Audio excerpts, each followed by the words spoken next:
নমস্কার, সবাই কেমন আছেন? আবার একবার আপনাদের সকলকে এক্সপ্লোরার অনির্বাণ চ্যানেলে স্বাগত। গত পর্বে আমরা মাউন্ট আবু ভ্রমণ দেখিয়েছিলাম। সেখানে এক প্রাকৃতিক দুর্যোগের মধ্যে আমরা পড়েছিলাম। মাউন্ট আবুতে প্রবল বৃষ্টিপাত, তার মধ্যে আমরা ঘুরেছিলাম অর্বুদা দেবী টেম্পল, অপূর্ব দিলওয়ারা জৈন টেম্পল, সোমনাথ মহামন্দির, আর এছাড়া নাক্কি লেক, টোড রক এগুলো দেখেছিলাম। এবং প্রবল বৃষ্টির মধ্যেই আমরা হেঁটে উঠেছিলাম আরাবল্লী পর্বতের সর্বোচ্চ শৃঙ্গ গুরু শিখরে। এবং তারপরে বেলার দিকে আবহাওয়া আরও খারাপ হয়। অত্যন্ত প্রাকৃতিক দুর্যোগের মধ্যেই আমরা মাউন্ট আবু ভ্রমণ সম্পূর্ণ করি। তো আজকে আমরা একটা নতুন জায়গায় যাব। আমরা যাচ্ছি, ওইখান থেকে যাব উদয়পুর। মাউন্ট আবুর যদি ভিডিওটি আপনারা না দেখে থাকেন, চ্যানেলে দেওয়া আছে, অবশ্যই একটু দেখে নেবেন। এবার আমরা আমাদের উদয়পুর যাওয়ার পালা। তো চলুন সকলে মিলে আমরা যাই উদয়পুর। আর একটু কেমন লাগছে আমাদের রাজস্থান ভ্রমণ সিরিজ একটু জানাবেন কমেন্ট করে। ভালো লাগলে লাইক করবেন, একটু শেয়ার করবেন, আর চ্যানেলে নতুন হলে অবশ্যই সাবস্ক্রাইব করে দেবেন। তো চলুন সবাইকে নিয়ে আমরা যাই উদয়পুর।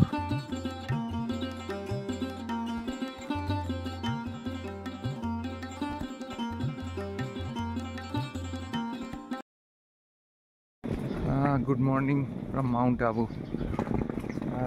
ঠান্ডা বেশ ভালো আছে এখানে। আমরা বেরিয়ে পড়লাম। আজকে উদয়পুর যাওয়ার আছে, সকাল 7টায় বাস। এখন ঘড়ির কাঁটায় 6:30 বাজে।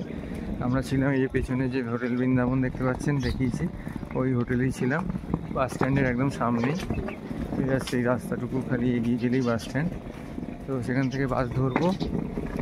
এখন দেখা যাক। কালকে তো ওয়েদার খুব খারাপ ছিল, আজকেও আকাশে মেঘ আছে। বৃষ্টিটা সকাল ভোরের পর্যন্ত 4:30 5টা পর্যন্ত পড়েছে। এখন একটু বৃষ্টিটা থেমেছে। দেখা যাক, এখন যাচ্ছি উদয়পুরে। এখন কীরকম কী ওয়েদার পাবো জানি না। এই হলো ব্যাপার, আজকের আপডেট এখনো পর্যন্ত। চলুন বাসে উঠি। তারপর বাস মোটামুটি যেতে 7টার বাস, তো ও পৌঁছাতে ধরুন 11টা 11:30 হয়তো বাজবে। উদয়পুর যেতে 4 ঘন্টা 4.5 ঘন্টা মিনিমাম সময় লাগবে। এবার মাঝখানে যদি লেট ফেট কিছু হয়, যেটা একটা বিষয়, মাঝখানে ওরা একটুখানি ব্রেকফাস্ট, টয়লেট এসবের জন্য হয়তো একটু থামবে আধ ঘন্টা মতন। তারপরে উদয়পুর পৌঁছবে। উদয়পুর পৌঁছে তারপরে আবার হোটেল বা কিছু ব্যবস্থা করতে হবে। তো চলুন আপাতত বাস স্ট্যান্ডে যাই, তারপরে বলছি। এই হচ্ছে মাউন্ট আবুর বাস স্ট্যান্ড। ছোট্ট কুচকি মতন একটা বাস স্ট্যান্ড, কিন্তু খুব সুন্দর। আর একটি যোধপুরগামী বাস এখান থেকে ছেড়ে বেরিয়ে যাচ্ছে। এই যে মাউন্ট আবু বাস স্ট্যান্ড। আর আমরা ছিলাম, দেখুন এই যে বাস স্ট্যান্ডের এই যে এখানে হোটেল বৃন্দাবন, এই যে এই হোটেল বৃন্দাবন, এই রাস্তাটা দিয়ে এসেছি, এসে এই বাস স্ট্যান্ড একদম বাস স্ট্যান্ডের সামনে। বাস স্ট্যান্ডের সামনে করার উদ্দেশ্যই ছিল যে আমার যেহেতু আজকে সকালবেলা এরকম 7টার সময় বাস ধরতে হবে উদয়পুরের, যার ফলে আমরা এখানে ছিলাম। এই আপাতত বাস স্ট্যান্ড খালি। এই যোধপুরের বাসটি বেরিয়ে গেল, এর পেছনই উদয়পুরের বাস আসবে। এই যে আরটিসির যে ডিপো আবু পর্বত, অর্থাৎ মাউন্ট আবুতে, সেটা হচ্ছে এইটা। এখানে বাস কিছু কিছু দাঁড়িয়ে আছে। এই আজকে দেখুন আকাশে মেঘ আছে, তো দেখা যাক ওরকম কি হয়। এই পর্যন্ত আপাতত চলছে, এবার দেখি কখন বাস আসে। এখন ঘড়ির কাঁটায় বাজছে ওই 6:40 মতন। চলুন বাস এলে দেখাচ্ছি। এই একটা বাস আসছে, এটাই উদয়পুর যাবে, উদয়পুরের বাস এটাই। তো এই বাসটাতেই আমরা যাব। ওরা এখানে বাসটা এসে দাঁড়াবে, তারপর আমরা যাব। ঠিক আছে, এই বাসটি তাহলে আমাদের নিয়ে যাবে উদয়পুর। চলুন দেখা যাক কতক্ষণে আমরা পৌঁছাই। ঘড়ির কাঁটায় এখন সকাল 7টা। আমাদের bus Abu mount Abu bus stop থেকে উদয়পুরের উদ্দেশ্যে রওনা দিল। বাস মোটামুটি ফাঁকাই আছে, বাসে সেরকম ভিড় কিছু নেই। কমফোর্টেবলভাবে, সিটগুলো খুব একটা খারাপ কিছু নয়। এই আমরা যাত্রা শুরু করলাম। আপাতত আবহাওয়া একরকম আছে, দেখা যাক, এগোতে থাকি, পরে আবার আপনাদের জানাচ্ছি।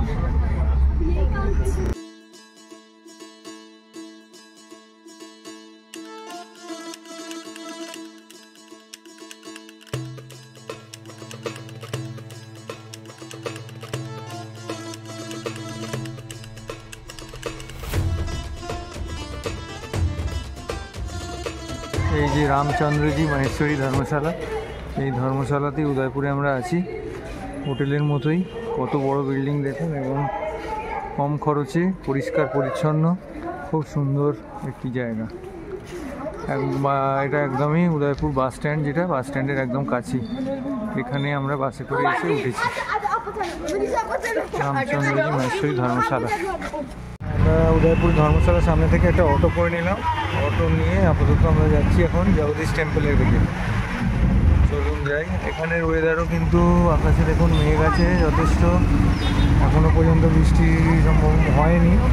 যাই হোক, আমরা ভালোই ভালোই জায়গাটুকু ঘুরে নিতে পারি, এটাই আশা করছি। কালকে যেভাবে মাউন্ট আবুতে আমরা বৃষ্টির সম্মুখীন হয়েছি, এই তুলনায় এখানে যদি ভালোভাবে ঘুরে নিতে পারি সেটাই ভালো।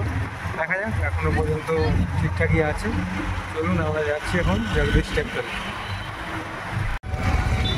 এসে আমরা উপস্থিত হয়েছি জগদীশ টেম্পল, উদয়পুরের অন্যতম বিখ্যাত জগদীশ টেম্পল। শ্রী নারায়ণজি বিষ্ণু দেবতার এই মন্দিরটি, এখানে বিষ্ণু দেবতা চতুর্ভুজ আকৃতি। চলুন আমরা ভেতরে প্রবেশ করি। নবরাত্রি উপলক্ষে এখানে চারিদিকে সব সাজানো হয়েছে। আমরা প্রবেশ করি জগদীশ টেম্পল।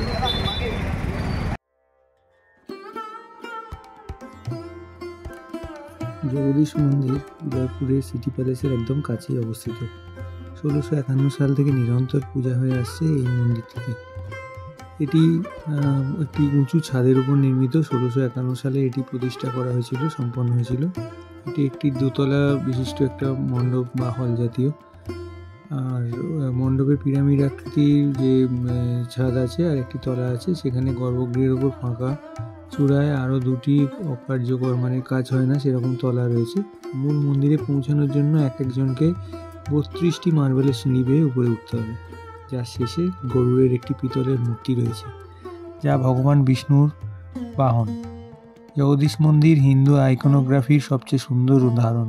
এর মধ্যে রয়েছে 3টি তলা হাতে খোদাই করা পাথর, যার একটি খাড়া প্রায় 79 ফুট উঁচু, এবং এটি উদয়পুরের বৃহত্তম মন্দির। অনেক সেহপানা অর্থাৎ শহর প্রাচীর থেকে বেরিয়ে আসা রাস্তাগুলি জগদীশ মন্দিরের সঙ্গে মিলিত হয়েছে। মন্দিরের সবচেয়ে সুন্দর অনুষ্ঠান হলো বার্ষিক রথযাত্রা। 1651 সালে মহারানা জগৎ সিং এটি নির্মাণ করেছিলেন। জগদীশ মন্দিরটি মহামারু বা মারু গুর্জরা স্থাপত্যের একটা দুর্দান্ত উদাহরণ। সুন্দর এবং অলঙ্কৃত খোদাই করা সজ্জিত। সিটি প্যালেস থেকে অল্প হাঁটা পথেই এই মন্দিরটি দেখতে পাওয়া যাবে। মন্দিরের গর্ভগৃহে ভগবান জগন্নাথ ও বিষ্ণু অর্থাৎ বিষ্ণুদেবের মূর্তি রয়েছে। স্থানীয় ভাষায় এটি কৃষ্ণ বা বিষ্ণু কথায় বলা হয়। আর এটি কালো পাথর দিয়ে খোদাই করা, 4টি বাহু ফুল এবং অলঙ্কার দিয়ে সজ্জিত। ভগবান গণেশ, সূর্য, দেবী শক্তি এবং ভগবান শিবের উদ্দেশ্যে নির্মিত 4টি ছোট ছোট মন্দির মূল মন্দিরের চারপাশে রয়েছে।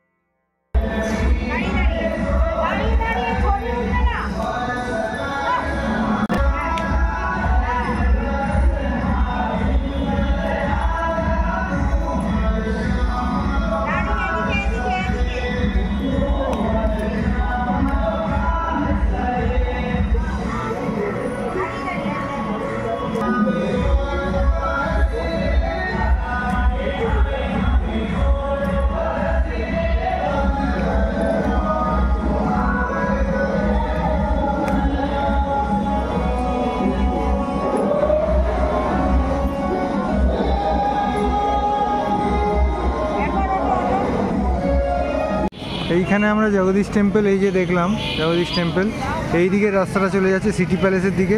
এটা আমরা পরে যাব। তার আগে এই দিকে যে আর একটা রাস্তা যাচ্ছে, এই যে এইটা যাচ্ছে বাঙ্গর কি হাভেলি আর গাঙ্গুর ঘাটের দিকে। তো এইটা দেখে এসে তারপর আমরা সিটি প্যালেসের দিকে যাব। আর এই দিক দিয়ে রাস্তা যেটা একটা আছে, এটা দিয়ে আপনার চলে যাবে এই হাতিপোলের দিকে, যে রাস্তাটা আছে সেটা উদয়পুরের হাতিপোল সেটা।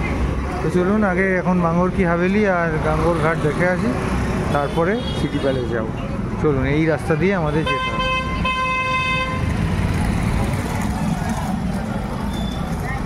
বাঙ্গর কি হাভেলি যাওয়ার পথে এদিকে প্রচুর দোকান সব রকমের, এখানে আপনার গয়নাগাটির দোকান পাবেন, জামা কাপড়ের দোকানই বেশি, তাছাড়া কাঠের বিভিন্ন জিনিসপত্রের দোকান আছে, হোটেলস তো আছেই, খাওয়া দাওয়ার জন্য রেস্টুরেন্ট, সমস্ত কিছু আছে। যে কাঠের বিভিন্ন রকম প্রচুর দোকান আছে, আপনারা চাইলেই কিনতে পারেন। এবং সবথেকে ভালো এখানে রাস্তায় যে বোর্ডগুলো দেখবেন, এখানে একটা ইনস্ট্রাকশন বোর্ড আছে।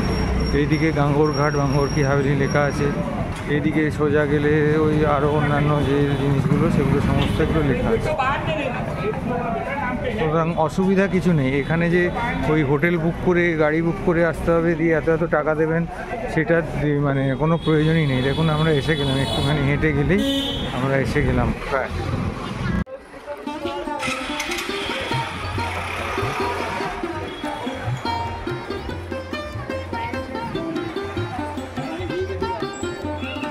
এই হচ্ছে গাঙ্গোর ঘাট, অপূর্ব সুন্দর। চলুন যাই। এই মুহূর্তে আপনারা যেটা দেখছেন এটা হচ্ছে গাঙ্গোর ঘাট, অপূর্ব অসাধারণ এই জায়গা। দেখুন মন ভরে যাচ্ছে, আজকে আবহাওয়া মেঘলা মেঘলা, এক অন্যরকম রূপ গাঙ্গোর ঘাট। ঠিক জগদীশ মন্দির থেকে হেঁটে 2 মিনিটও লাগবে না, চলে আসলে পাওয়া যাবে গাঙ্গোর ঘাট।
গাঙ্গোর ঘাট এইদিকে হচ্ছে গাঙ্গোর ঘাট, এই যে এটা গাঙ্গোর ঘাট।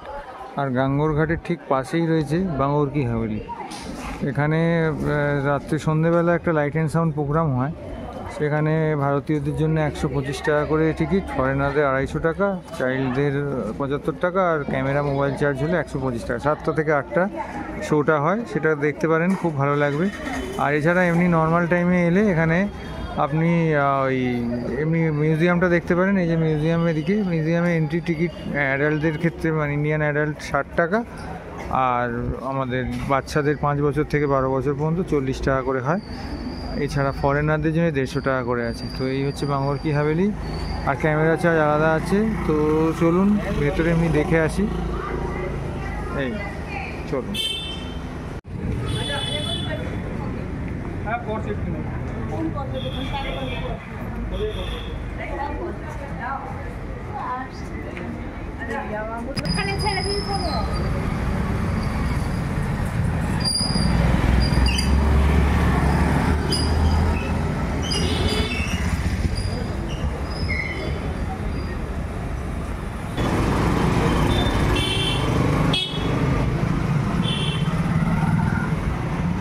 দেখুন এই দিক থেকে সেই বলেছিলাম গাঙ্গোর ঘাট আর বাঙ্গর কি হাভেলি দেখে এলাম।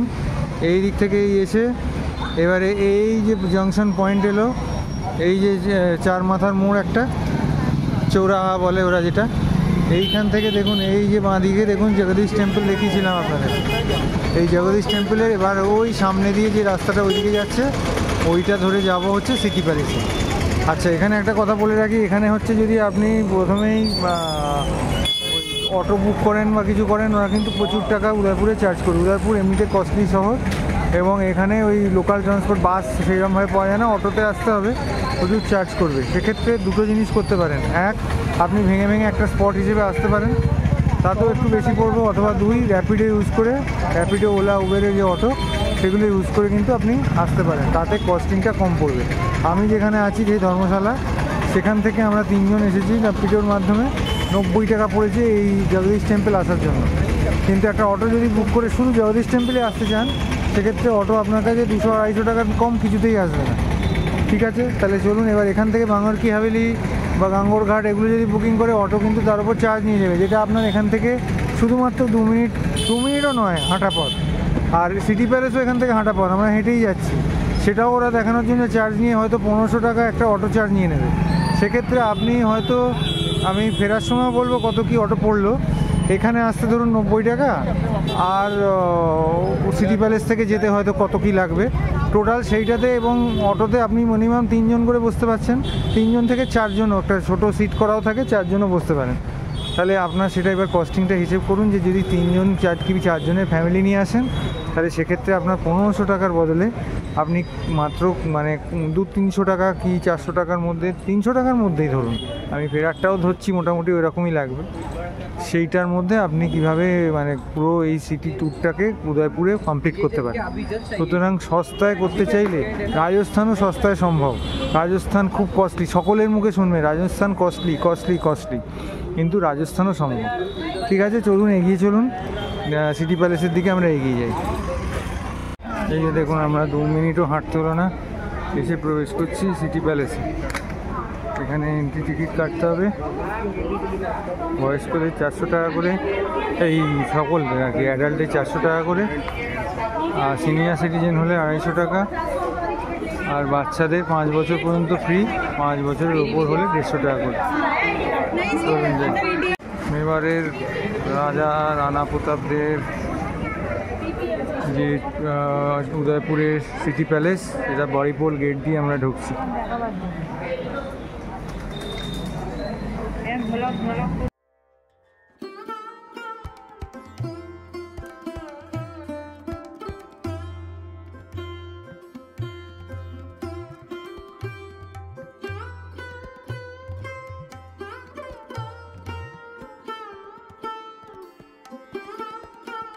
উদয়পুর সিটি প্যালেস ভারতের রাজস্থান রাজ্যের উদয়পুর শহরে অবস্থিত। এটি প্রায় 400 বছর ধরে নির্মিত হয়েছিল, যার মধ্যে মেওয়ার রাজবংশের বেশ কয়েকজন শাসকের অবদান ছিল। এর নির্মাণ কাজ শুরু হয়েছিল 1553 সালে। সিসোদিয়া রাজপুত পরিবারের মহারানা উদয় সিং দ্বিতীয় যখন তার রাজধানী পূর্ববর্তী চিতোর থেকে নতুন আবিষ্কৃত উদয়পুর শহরে স্থানান্তরিত করেছিলেন। প্রাসাদটি পিছোলা হ্রদের পূর্ব তীরে অবস্থিত এবং এর মধ্যে বেশ কয়েকটি প্রাসাদ নির্মিত হয়েছে। উদয়পুর সিটি প্যালেসটি একটি জাঁকজমকপূর্ণ শৈলীতে নির্মিত হয়েছিল এবং এটি রাজস্থান রাজ্যের মধ্যে এই ধরনের বৃহত্তম বলেই বিবেচিত হয়। এটি একটি পাহাড়ের চূড়ায় নির্মিত হয়েছিল, রাজস্থানী রাজপুত স্থাপত্যের মিশ্রণে, যা শহর এবং এর আশপাশের মনোরম দৃশ্য প্রদান করে।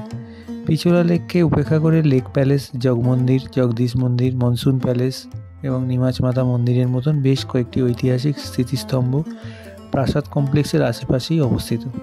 আরাবল্লী পর্বতমালার মধ্যে অবস্থিত এই ল্যান্ডমার্কগুলি জনপ্রিয় সংস্কৃতির সঙ্গেই জড়িত। আসুন এবার জেনে নিই এর ইতিহাসটা।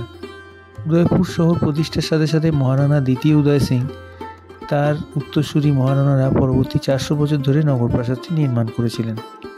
মহারানারা এই প্রাসাদ থেকেই তাদের রাজ্য পরিচালনা এবং বসবাস করতেন, যার ফলে প্রাসাদ কমপ্লেক্সটি একটি গুরুত্বপূর্ণ ঐতিহাসিক নিদর্শন হয়ে ওঠে। মেওয়ার রাজ্যের প্রাথমিক বিকাশ ঘটে উদয়পুরের 30 কিলোমিটার উত্তরে নাগদায়, যা 538 খ্রিস্টাব্দে মেওয়ারের প্রথম মহারানা গুহিল প্রতিষ্ঠা করেন। 8ম শতাব্দীতে রাজধানী চিত্তরে স্থানান্তরিত হয়, সেখান থেকে সিসোদিয়ারা 800 বছর ধরে শাসন করেছিলেন। মহারানা উদয় সিং দ্বিতীয় 1537 সালে চিত্তরে মেওয়ার রাজ্যের উত্তরাধিকার সূত্রে লাভ করেন, কিন্তু ততক্ষণে মুঘলদের সঙ্গে যুদ্ধে দুর্গের নিয়ন্ত্রণ হারানোর লক্ষণ দেখা দেয়। তাই উদয় সিং দ্বিতীয় পিছোলা লেকের কাছে জায়গাটি তার নতুন রাজ্যের জন্য বেছে নেন, কারণ এই জায়গাটি বন, লেক এবং আরাবল্লী পাহাড় দ্বারা সুরক্ষিত ছিল। সম্রাট আকবর কর্তৃক চিত্তর দখলের অনেক আগে তিনি তার শিকার অভিযানের সময় দেখা এক সন্ন্যাসীর পরামর্শে এই জায়গাটি তার নতুন রাজধানীর জন্য বেছে নিয়েছিলেন। তিনি এখানে যে প্রাচীনতম রাজকীয় কাঠামোটি তৈরি করেছিলেন তা ছিল রাজকীয় প্রাঙ্গণ বা রাই অঙ্গন, যা ছিল সিটি প্যালেসের নির্মাণের সূচনা। এই প্রাসাদটি সেই স্থানেই নির্মিত হয়েছিল যেখানে সন্ন্যাসী মহারানাকে তার নতুন রাজধানী নির্মাণের পরামর্শ দিয়েছিলেন। 1572 সালে উদয় সিংয়ের মৃত্যুর পর তার পুত্র মহারানা প্রতাপ উদয়পুরের ক্ষমতা গ্রহণ করেন। পরবর্তীতে 1576 সালে মুঘল সম্রাট আকবরের বিরুদ্ধে সংঘটিত বিখ্যাত হলদিঘাটির যুদ্ধে মহারানা প্রতাপের মৃত্যুর পর অমর সিং উদয়পুরের ক্ষমতা গ্রহণ করেন। এখানে উল্লেখ করি যে সেই হলদিঘাটি যুদ্ধের যে মাটি আমি দেখিয়েছি এখানে, সেই মাটি কিন্তু এইখানে প্রাসাদের আজও রাখা আছে। 1761 সালের মধ্যে মারাঠাদের আক্রমণ বৃদ্ধির সাথে সাথে উদয়পুর এবং মেওয়ার রাজ্য ভয়াবহ সংকট এবং ধ্বংসস্তূপের মধ্যে পড়ে যায়। 1818 সালের মধ্যে মহারানা ভীম সিং অন্যান্য সাম্রাজ্যের বিরুদ্ধে ব্রিটিশদের সুরক্ষা গ্রহণের সাথে একটি চুক্তি স্বাক্ষর করেন। 1947 সালে ভারতের স্বাধীনতার পর মেওয়ার রাজ্য রাজস্থানের অন্যান্য দেশীয় রাজ্যগুলির সাথে 1949 সালে গণতান্ত্রিক ভারতের সাথে একীভূত হয়। পরবর্তীকালে মেওয়ার রাজারাও তাদের বিশেষ রাজকীয় সুযোগ সুবিধা এবং উপাধি হারান, তবে পরবর্তী মহারানারা উদয়পুরের প্রাসাদগুলির উপর তাদের মালিকানা বজায় রাখেন এবং প্রাসাদ কমপ্লেক্সের কিছু অংশকে ঐতিহ্যবাহী হোটেলে রূপান্তরিত করেন। 2024 সালের নভেম্বরে বিশ্বরাজ সিং মেওয়ার, যিনি তার পিতা মহেন্দ্র সিং মেওয়ারের মৃত্যুর পর 25 নভেম্বর 2024 তারিখে চিত্তরগড় দুর্গে আনুষ্ঠানিকভাবে অভিষিক্ত হন। তার বিচ্ছিন্ন কাকা অরবিন্দ সিং মেওয়ার, যিনি সম্পত্তি পরিচালনাকারী ট্রাস্ট পরিচালনা করেন, তাকে প্রাসাদে প্রবেশ করতে বাধা দেওয়ার পর প্রাসাদের বাইরে সংঘর্ষও শুরু হয়েছিল। এই যে সিটি প্যালেস কমপ্লেক্সের প্রাসাদগুলি 244 মিটার দীর্ঘ এবং 30.4 মিটার উচ্চতার একটি অত্যাধুনিক সম্মুখভাগে পিছনে পিছলা হ্রদের পূর্ব দিকে একটি ঢালের মতো নির্মিত হয়েছে। এই কমপ্লেক্সটি উদয়পুর শহরে অবস্থিত, যার গড় উচ্চতা 598 মিটার। 1559 সাল থেকে সিসোদিয়া রাজপুতদের 22 প্রজন্মের দ্বারা দীর্ঘ সময় ধরে এগুলি নির্মিত হয়েছিল। উদয় সিং দ্বিতীয় থেকে শুরু করে বেশ কয়েকজন মহারানা এই ভবনটিতে অবদান রেখেছেন, যার মধ্যে 11টি ছোট প্রাসাদ সহ বিভিন্ন কাঠামো রয়েছে। এই সমষ্টির অনন্য দিক হল স্থাপত্য নকশাটি স্পষ্টভাবে একজাত। প্রাসাদ কমপ্লেক্সটি সম্পূর্ণভাবে গ্রানাইট এবং মার্বেল দিয়ে নির্মিত হয়েছে। প্রাসাদ কমপ্লেক্সের অভ্যন্তরীণ অংশ, যার ব্যালকনি, টাওয়ার এবং গম্বুজ রয়েছে, সূক্ষ্ম আয়না কাজ, মার্বেলের কাজ, দেওয়াল চিত্র, রূপার কাজ, খিলান কাজ এবং রঙিন কাচের অবশিষ্টাংশ প্রদর্শন করে। কমপ্লেক্সটি এর উপরের সোপান থেকে লেক এবং উদয়পুর শহরের দৃশ্যও প্রদান করে। কমপ্লেক্সের ভেতরে প্রাসাদগুলি বেশ কয়েকটি চক বা চতুর্ভুজ দিয়ে সংযুক্ত, যাতে শত্রুদের আকস্মিক আক্রমণ এড়ানো যায়। মূলত ত্রিপোলিয়া গেট দিয়ে প্রবেশের পর কমপ্লেক্স নির্মিত প্রাসাদগুলির মধ্যে রয়েছে সুরজ গোখরা, যেটা হচ্ছে মূলত জনসাধারণের ভাষণের জন্য ব্যবহার হতো, মোর চক অর্থাৎ ময়ূর উঠোন, দিলখুশ মহল, সূর্য চোপড়, শীষমহল বলতে যেখানে কাঁচ এবং আয়নার প্রাসাদ, মতি মহল অর্থাৎ সেখানে মুক্তার প্রাসাদ, কৃষ্ণবিলাস ভগবান কৃষ্ণের নামে যেটা নামাঙ্কিত হয়েছিল, শম্ভু নিবাস অর্থাৎ বর্তমানে যেখানে রাজা বাস করেন রাজকীয় যারা, ভীমবিলাস, অমরবিলাস হচ্ছে একটি উঁচু বাগান সহ জায়গা এইটি এবং একটি ছিল বড়িমহল অর্থাৎ বড় প্রাসাদ, ফতেপ্রকাশ প্রাসাদ এবং শিবনিবাস প্রাসাদ এগুলোও ছিল। তো বর্তমানে এই ফতেপ্রকাশ প্রাসাদ আর শিবনিবাস প্রাসাদ এই দুটি ঐতিহ্যবাহী হোটেলে পরিণত হয়েছে, তাজ গোষ্ঠীর আন্ডারে রয়েছে।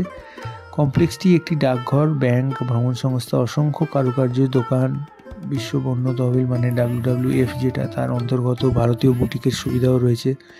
পুরো কমপ্লেক্সটি মেওয়ার রাজ পরিবারেরই সম্পত্তি। বিভিন্ন ট্রাস্ট কাঠামো এগুলো রক্ষণাবেক্ষণ করে থাকে। উদয়পুর শহরের যেহেতু পূর্ব দিকে এটির প্রবেশপথ অবস্থিত, একে কথ্য ভাষায় পোলস বলা হয়ে থাকে। এই ধরনের বেশ কয়েকটি প্রবেশপথ প্রাসাদ কমপ্লেক্সে প্রবেশের সুযোগ করে দেয়। শহর থেকে প্রধান প্রবেশপথ হচ্ছে বড়িপোল, যা প্রথম দিয়ে উঠোনে চলে যায়। বড়িপোল 1600 সালে নির্মিত হয়েছিল।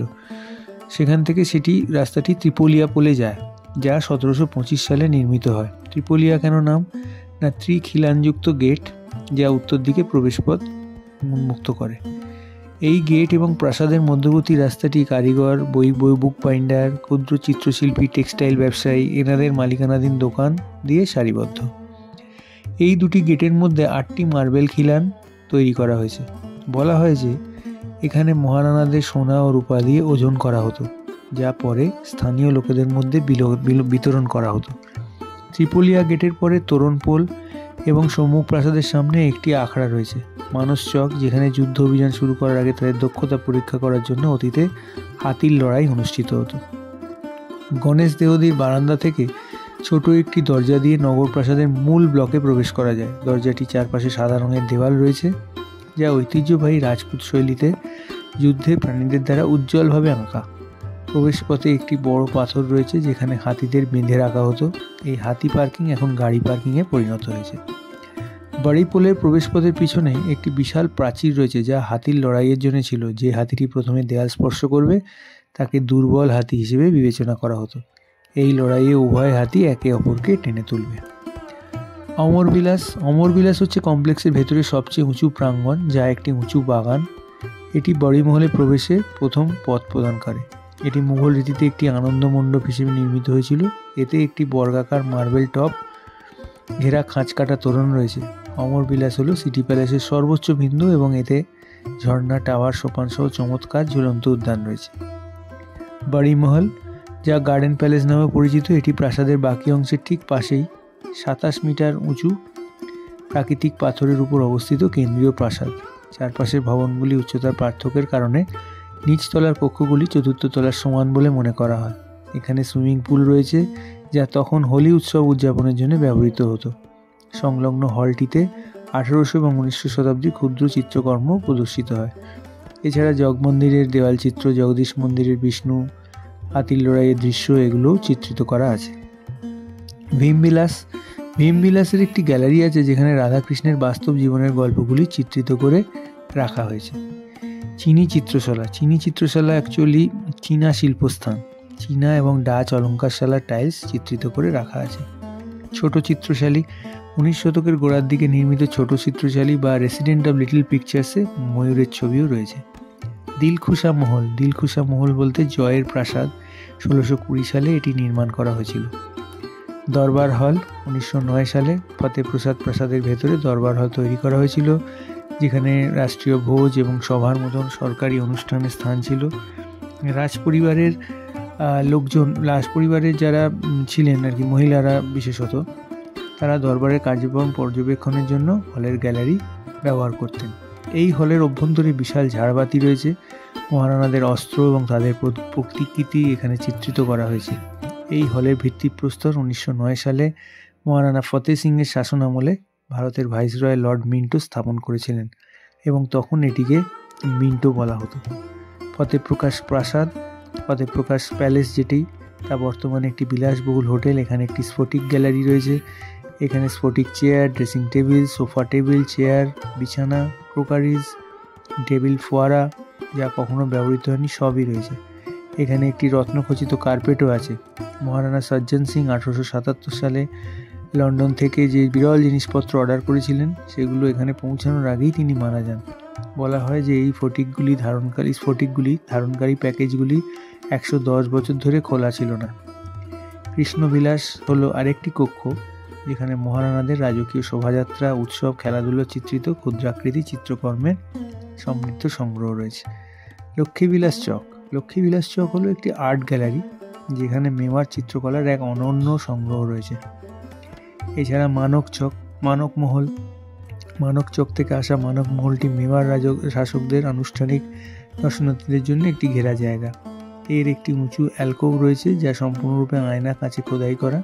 সিটি প্যালেসের বিভিন্ন স্থানে চকচকে পিতলের তৈরি সূর্যমুখী প্রতীকগুলি বারবার প্রদর্শিত হয়, যার একটি মানক চকের সম্মুখভাগে রয়েছে। এই জাতীয় প্রতীকের মধ্যে সবচেয়ে বড়টি সূর্যচোপারের দেওয়ালে দেখা যায়, যা নিচের স্তরে অবস্থিত একটি অভ্যর্থনা কেন্দ্র। মেওয়ার রাজবংশের সূর্য বা সূর্য প্রতীকটিতে একটি ভিল, সূর্য, চিত্রদুর্গ এবং একজন রাজপুতকে চিত্রিত করা হয়েছে, যার সংস্কৃতে ভগবদ্গীতা থেকে একটি উদ্ধৃতি রয়েছে, যার অর্থ ঈশ্বর তাদের কর্তব্য পালনকারীদের সাহায্য করেন। মহারানাদের প্রতিদিন সকালে প্রাতরাশ খাওয়ার আগে পূর্ব দিকে মুখ করে সূর্যকে প্রণাম করার রীতি ছিল। মোর চক বা ময়ূর চত্বরটি প্রাসাদের অভ্যন্তরীণ প্রাঙ্গণের অবিচ্ছেদ্য অংশ।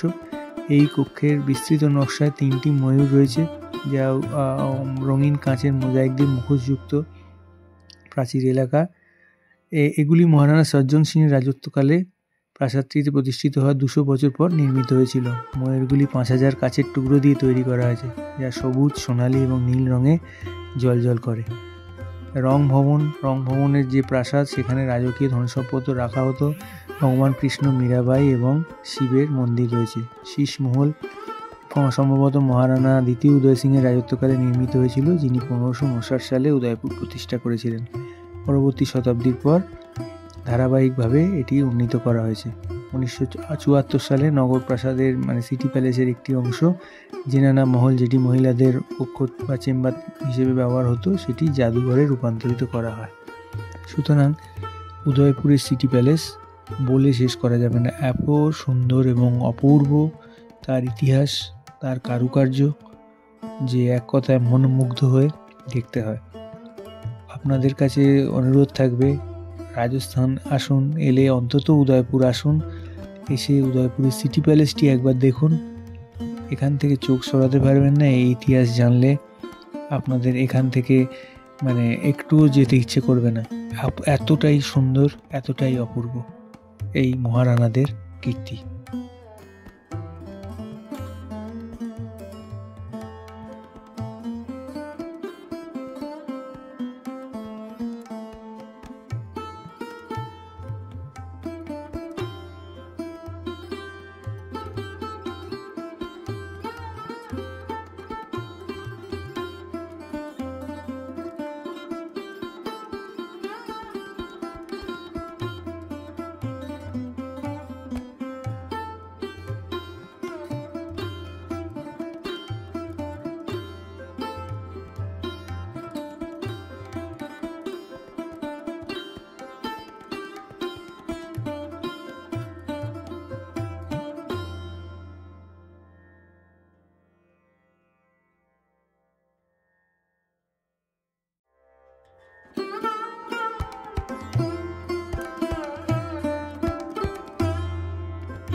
উদয়পুরের সিটি প্যালেস ঘুরতে ঘুরতে হঠাৎই দেখা গেল সেখানে কিছু প্যারেড অনুষ্ঠান এরকম চলছে, সাজানো গোছানো। জানতে পারা গেল যে ওই অংশটাতে বর্তমান রাজার যে বংশধর তিনি বাস করেন, এবং আমাদের কপাল গুণে আমরা ভাগ্যক্রমে দেখতেও পেলাম সেই যে বর্তমান রাজা উদয়পুরের তাকে।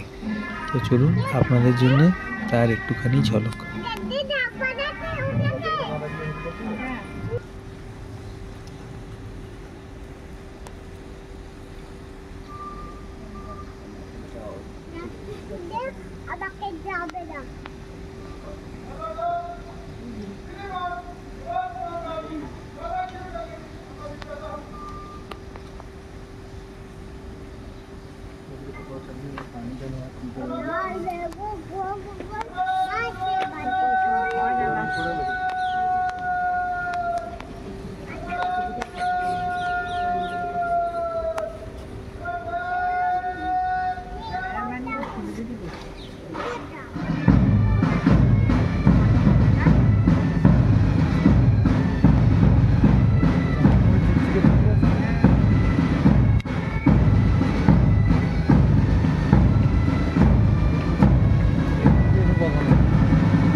এখান থেকে আমরা সিটি প্যালেস দেখে এবারে একবার দিয়ে 50 টাকা করে সিটি প্যালেস থেকেই টিকিট কেটে, এই যেহেতু এটা রাজার এরিয়ার মধ্যে পড়ে তাই এটার একটা টিকিট কেটে আমরা এই পিছন দিয়ে ফোর্ট ভিউ পোর্শনটা দিয়ে সিটি প্যালেস পিছোলা লেক দেখতে দেখতে সিটি প্যালেসের বাইরের দিকে বেরিয়ে যাব। চলুন তবে যাওয়া যাক সিটি প্যালেসের বাইরের দিকে, সঙ্গে থাক পিছোলা লেক। এবং এখন সানসেটের মুহূর্ত, দেখা যাক কতটা কি দেখাতে পারি। আকাশ যদিও মেঘ আছে, আবার এরকম সব রকমই আছে, দেখি চলুন। সিটি প্যালেসের পিছনের দিকের অংশ দেখতে পাচ্ছেন, আর ঠিক তার উল্টো দিকেই রয়েছে পিছোলা লেক। অপূর্ব সুন্দরী পিছোলা লেক, দেখুন। সূর্যাস্ত ঠিক মতন দেখানো যাবে না, কারণ মেঘ আছে আকাশে, তাও যতটা হয়।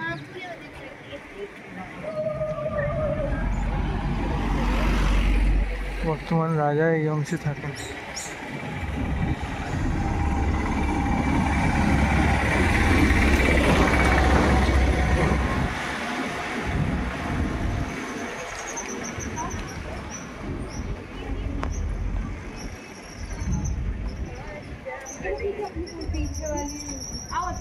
ওই দূরে দেখা যাচ্ছে জগমন্দির প্যালেস। चलो अच्छा हुआ। ठीक है मैं बाद में देखूंगी और तुम्हारी तब से एक फोटो ले लेती है गिफ्ट के लिए अभी आ रही है।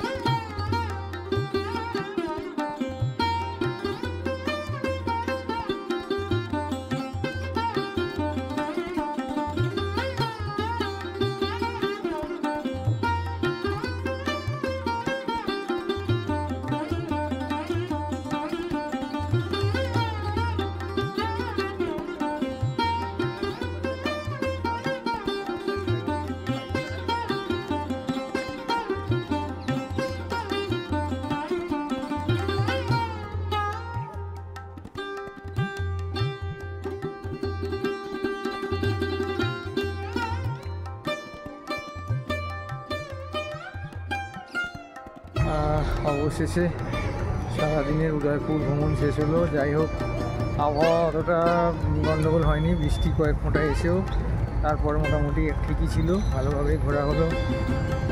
পিছোলা লেক শেষ পর্যন্ত দেখা হলো, তবে সানসেটটা হলো না, আকাশে একটু মেঘ থাকার জন্য সানসেট দেখা গেল না। কিন্তু যাই হোক, ভালোই আমরা উপভোগ করেছি।